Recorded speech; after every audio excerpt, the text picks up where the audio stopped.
Hello दोस्तों, आपका फिर से स्वागत है मेरे इस यूट्यूब चैनल हॉरर हाउस में। दोस्तों, आपने वैम्पायर्स के बारे में मूवीज़ में या फिर टीवी शोज़ में ज़रूर सुना होगा, पर क्या आपको पता है कि ये सच में होते हैं या नहीं? आज की इस वीडियो में हम इन्हीं के बारे में बात करने वाले हैं। वैम्पायर्स की कुछ रहस्यमयी और अचंभित कर देने वाली सच्ची कहानियों के बारे में, जिन्हें सुनकर आप सोचने पर मजबूर हो जाएंगे कि क्या वैम्पायर्स सच में होते हैं या फिर नहीं। दोस्तों, ये वीडियो हमारे एक सब्सक्राइबर जावेद खान की डिमांड पर बनाई गई है। अगर आप भी अपने किसी टॉपिक पर वीडियो बनवाना चाहते हैं तो मुझे कमेंट सेक्शन के ज़रिए बता सकते हैं। दोस्तों, माना जाता है कि यह लोग ना तो पूरी तरह इंसान होते हैं और ना ही जानवर।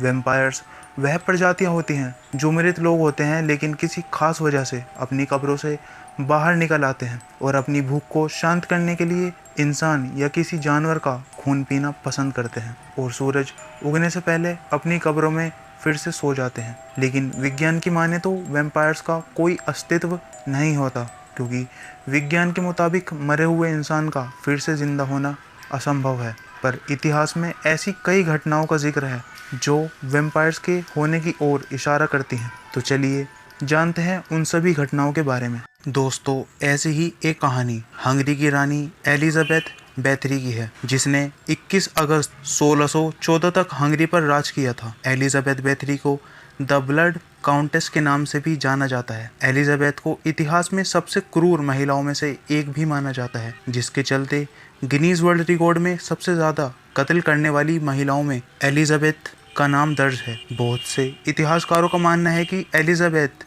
एक जीती जागती वैम्पायर थी। वह लोगों को बहुत क्रूरता से मौत के घाट उतार देती थी। लोगों को मारने के लिए वह नए नए तरीके अपनाती थी, जिससे मरने वाले को अधिक से अधिक तकलीफ पहुंचे। वह अपने शिकार को सुइयों और कीलों से गोदती थी, ताकि उनके शरीर से धीरे धीरे सारा खून निकल जाए और वह इंसान तड़प तड़प कर दम तोड़ दे। इसके अलावा वह लोगों को निवस्त्र करके बाहर ठंड में छोड़ देती थी, जब तक उनका शरीर ठंड की वजह से जम नहीं जाता। यही नहीं, एलिजाबेथ काला जादू करने में भी माहिर थी। वह 10 से 14 साल की लड़कियों को मारकर उनके खून से नहाती थी।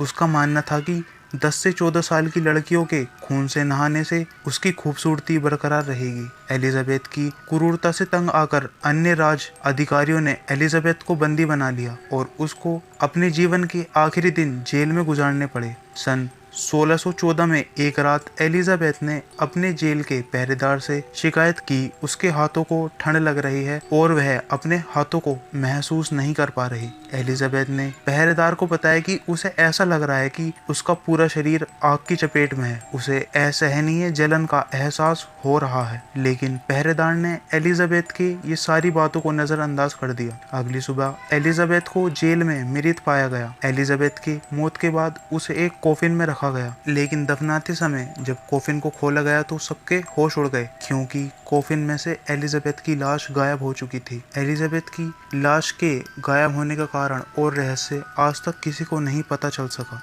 उसके बाद एलिजाबेथ को लोगों ने रात के समय देखा। अब वह रात में लोगों का खून पीने लगी थी। अब लोगों ने उसे वैम्पायर मानना शुरू कर दिया था और लोगों ने रात के समय अपने घरों से बाहर निकलना भी बंद कर दिया था। लेकिन समय के साथ साथ एलिजाबेथ कहीं गायब हो गई और उसका आज तक भी पता नहीं चल सका कि वह कहाँ गई है। बहुत से लोग मानते हैं कि वो आज भी रात में लोगों का खून पीते हैं, तो कुछ लोग मानते हैं कि ये सब अफवाह है, लेकिन हकीकत क्या है ये किसी को नहीं पता। ऐसी ही एक और कहानी सन 1700 की है। सन 1700 के समय में वैम्पायर्स और उनसे जुड़ी घटनाएं बेहद प्रचलित थीं। सन 1700 से 1730 के समय को ड्रैकुला का समय माना जाता है। उन दिनों यूरोप और इंग्लैंड जैसी जगह पर लोग वैम्पायर्स का नाम लेने से भी डरते थे। सन 1725 में किसी लोया सर्बिया नाम की जगह पर एक किसान था जिसका नाम पीटर था। उसकी मौत हो गई थी, लेकिन पीटर की मौत के कुछ ही दिनों बाद कुछ ऐसा घटित हुआ जिसे देखकर लोगों के रोंगटे खड़े हो गए। अपनी मौत के 3 दिन बाद पीटर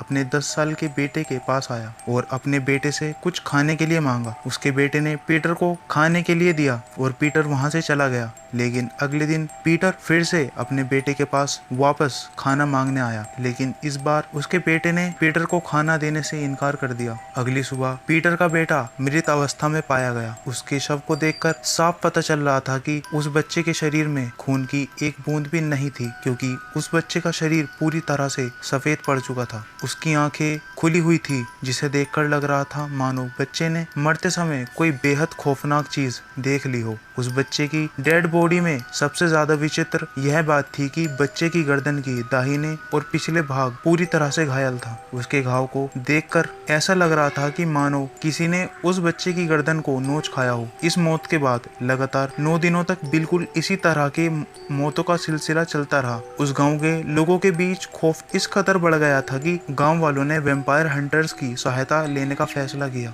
इन वैम्पायर हंटर्स ने जब सभी मौतों और उन सभी 10 लोगों के डेड बॉडीज की जांच की तो पाया कि सभी मौतों के पीछे किसी पिशाच यानी वैम्पायर्स का हाथ है। उन्होंने जब पीटर की कब्र को खोलकर देखा तो वहां मौजूद सभी लोग हैरत में पड़ गए। उन्होंने देखा कि पीटर का मृत शरीर अभी भी बिल्कुल ताजा था और उसके कपड़े खून से भीगे हुए थे। पीटर की छाती में एक छड़ी रखी हुई थी और पीटर के मुंह में किसी पक्षी के पंख मिले। पीटर की लाश को उसकी कब्र से निकालकर आग में जला दिया गया और उसकी राख को पास के एक चर्च के सामने दफना दिया गया ताकि पीटर का पिशाच फिर से ना जाग जाए। इसके बाद पीटर को दोबारा कभी नहीं देखा गया, लेकिन पीटर की छाती में वह छड़ और मुंह में पक्षी का पंख कहां से आया?